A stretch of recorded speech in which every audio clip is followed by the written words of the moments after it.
अवधूत चिंतन श्री गुरुदेव दत्त. श्री स्वामी समर्थ. तुम्हा सर्वांचं आपल्या चॅनलमध्ये खूप खूप मनापासून स्वागत. आता ह्या गुरुपौर्णिमेचं अवचित्त साधून प्रत्येक जण काही ना काही सेवा करत आहे. ज्याला जशी जमेल, ज्याला जेवढी झेपेल, घरातल्या जबाबदाऱ्या, अडचणी जे काही आपल्या आयुष्यात आहे त्या सगळ्यांना सांभाळून आपण काही ना काही सेवा करण्याचा प्रयत्न करत असतो. पण कधी कधी काय होतं माहिती का, की आपल्याला सेवा करू वाटत नाही. आपल्याला महाराजांची पण सेवा, कुठल्याच देवाची किंबहुना आपल्याला सेवा करू वाटत नाही.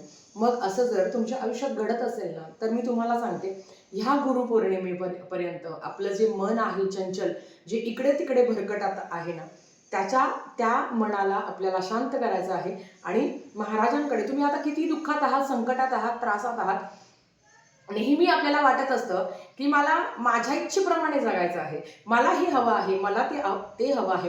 पण मी खरं सांगू का, स्व इच्छेने जगण्यापेक्षा आपल्या मालकांच्या म्हणजे स्वामींच्या इच्छेने जगण्यात जो आनंद आहे ना, तो कशातच नाहीये. कारण तेच खरं सुख आहे. आपल्याला नेहमी एखादी गोष्ट आपल्याला मिळावी आहे याच्यासाठी आपण अट्टहास करत असतो, हवे नको ते आपण प्रयत्न करत असतो. पण आपल्यासाठी ते चांगलं आहे का, हे तेवढंच महत्त्वाचं असतं. स्व इच्छेने जगण्यापेक्षा महाराजांच्या इच्छेने जेव्हा आपण जगतो ना, तेव्हा खऱ्या अर्थाने तो आनंद असतो. स्वामी सेवेत आला आणि वाया गेला असा कोणीच नाही आहे. आपण आपल्या परीने सेवा करत असतो आणि नक्कीच महाराज आपल्याला त्याचं फळही देत असतात. या जगातील सगळ्यात प्रभावशाली कुठली सेवा असेल तर ते आपलं आहे नामजप. अखंड नामजप. कधी कुठे केव्हाही आपण नामजप करू शकतो. महाराजांचं नामजप करतो आणि महाराज नेहमी म्हणत असतात की जो माझं नाम जप करत असतो ना, त्याला मी आयुष्यभर जपत असतो. भले तुम्ही नवीन सेवेकरी, आणि मुळात तर स्वामी सेवेमध्ये नवीन सेवेकरी आणि जुना सेवेकरी असा कुठलाच भाग नाही आहे. सेवेकरी हा सेवेकरी आहे. लेकरं हे लेकरं असतात, मोठा काय आणि छोटा काय. लेकरं हे लेकरं असतात. आपण महाराजांच्या सेवेमध्ये किती वर्षापासून आहे त्याच्यापेक्षा आपण महाराजांची किती सेवा केली, त्याच्याबरोबर आपले कर्म किती चांगले आहे ना, ते सुद्धा खूप महत्त्वाचे असतात.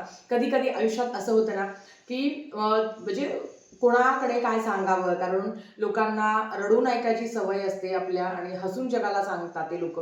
आणि खरं सांगतात तुम्हाला, तुमच्या आयुष्यात आता जरी दडपण आलंय ना, संकट आले, दुःख आलंय ना, हा व्हिडिओ इथेच थांबा, महाराजांकडे जा किंवा देवाकडे, म्हणजे आपल्या घरातलं जे मंदिर, फोटो, मूर्ती जिथे महाराजांची आहे तिथे जा. तिथे बोला, रडा, सांगा. तुम्हाला माहिती आहे, आपण कोणाकडेच कधी रडायचं नाही. महाराजांना हीच प्रार्थना करायची की आयुष्यात अशी कधीच वेळ येऊ देऊ नको की मला कोणाकडे रडायची वेळ येणार नाही. कारण अगेन लोक आपल्याकडनं ऐकून घेतात आणि जगाला आपली टिंगल होऊन जाते. आणि काही काही लोकांना ना, खरं सांगते, आपल्याला सांगायची फार सवय असते. एकाला सांग, आता ऍक्च्युली ते मन हलकं होण्याचा पण एक प्रकार असतो. एखाद्याला सांगितलं तर ते म्हणजे आपल्याला जरा बरं वाटेल जर कोणाला तरी काहीतरी सांगितलंय. पण खरं तर ते लोक काय करतात, ते अजून 4 लोकांना सांगतात. पण इथे हे बसलेले आहे ना, इथे सांगा, इथे रडा, इथे रागवा, मन शांत होईल आणि आपण लगेच काही मिनिटांनी आपल्या कामाला लागतो. आणि महाराज नेहमी म्हणायचे की जो माझ्यासमोर झुकतो ना, त्याला आयुष्यात कधीच कोणासमोर झुकायची गरज पडत नाही. आणि खरं तर इथेच नतमस्तक व्हावं. आणि नेहमी महाराजांना हीच प्रार्थना असते की महाराज मला तुमच्याचकडे झुकवू द्या, की मला आयुष्यात कधीच कोणाकडे झुकायची गरज पडणार नाही. आणि हे महाराज करता म्हणून सांगतात. पण हे कधी आपल्याला समजायला पाहिजे, कारण आपण त्यांच्या इच्छेने जगतोय. आज त्यांनी जरी दुःख दिलं आहे, काही अडचणी आल्या आहे, महाराज तुम्ही आहात ना सोबत माझ्या, बस आता मला काही ताण नाही. तुमची इच्छा आहे का, ही महाराज आहे ना, चला मी हे करायला तयार आहे.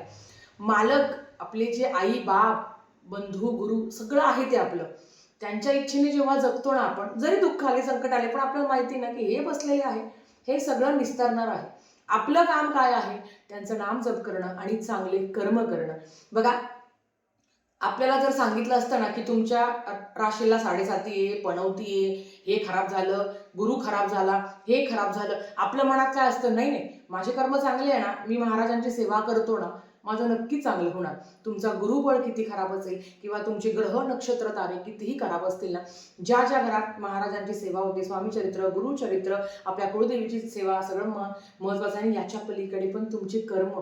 आपण म्हणतो ना, बाई तुझे कर्म चांगले ना, तू चांगली ना, तू कशाला घाबरते.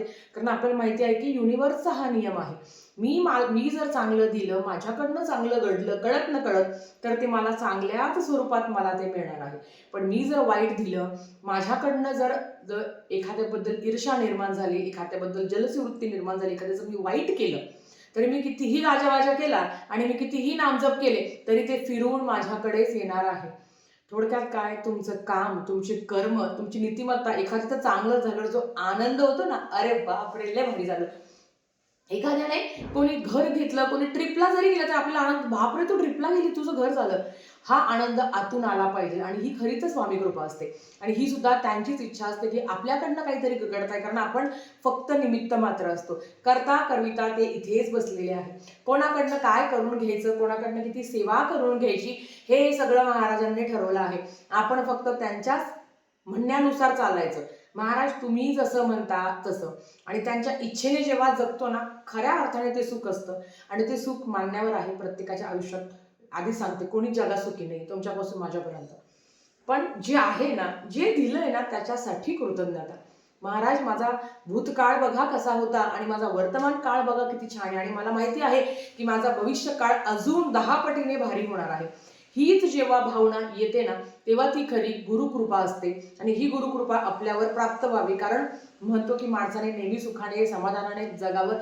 जे आहे ना त्याच्यासाठी खरंच आभार, कारण ही कृतज्ञता लय महत्वाची असते.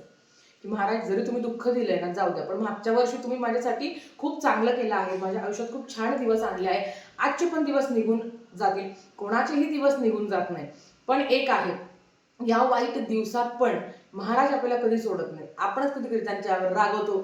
आता कालच असं एक झालं की मला आहे ना महाराजांवर राग आलाय बरं का, मी महाराजांची कट्टी घेतली. म्हटलं का ग बाई, तू का कट्टी घेतली? म्हणे माझ्या सासूमुळे. म्हटलं सासूमुळे घडलं, महाराजांचा काय संबंध आहे? असो, आता त्यांच्यावरच आपण राग रुसवा करू शकतो, मान्य आहे, पण मग अंतर नाही. जेव्हा चांगले दिवस येताना मग तेव्हा पण आपण आभार मानतो ना, तर वाईट दिवसात पण आभार मानायचं असतं. आणि हे सुद्धा वाईट दिवस निघून जातील. फक्त आत्मविश्वास, नाम जप, की महाराज कितीही माझी परीक्षा घ्या, पण मी काय तुमचा पिछा सोडणार नाही. ही खरी भक्ती असते. आणि या भक्तीत एक आनंद, या भक्तीतही खूप मजा आहे की महाराजांनी परीक्षा घेतली. मला खरं सांगा, माझ्या आयुष्यात एखादं वाईट घडलं आहे, पण त्याच्यातून पण मी मार्ग काढलाय. तो मार्ग कोणी दाखवला? यांनीच तर दाखवला. पण आपलं असं असतं ना, आपल्या वाटतं की नाही त्यांनी समोर प्रकट व्हावं आणि त्यांनी मला कुठले दुःख देऊ नये आणि त्यांनी माझी सगळी हेल्प करावी, असं नाही आहे. जो आपण घेऊन आलेलो आहे ना आपल्या जन्माचं, ते आपल्याला याच्यातून तर सुटकाच नाही आहे. पण महाराजांची जो जो सेवा करत असतो ना, त्याच्यावर महाराजांची कृपा अखंड असते, ती यात काही शंका नाही. असो, म्हणून सांगते तुम्हाला, काहीही नसेल शक्य होत ना, तर नामजप करा. कधी कुठे केव्हाही कुठलंच नियम अटी नाही. ही नामजपाची सेवा तुम्हाला महाराजांच्या चरणांपर्यंत आणेल. आणि एकदा यांच्या चरणांपर्यंत आलं ना, तर आयुष्य सोन्यासारखं झाल्याशिवाय राहत नाही. आणि ज्यांनी ज्यांनी अनुभव घेतला आहे त्यांना या गोष्टी माहिती आहे.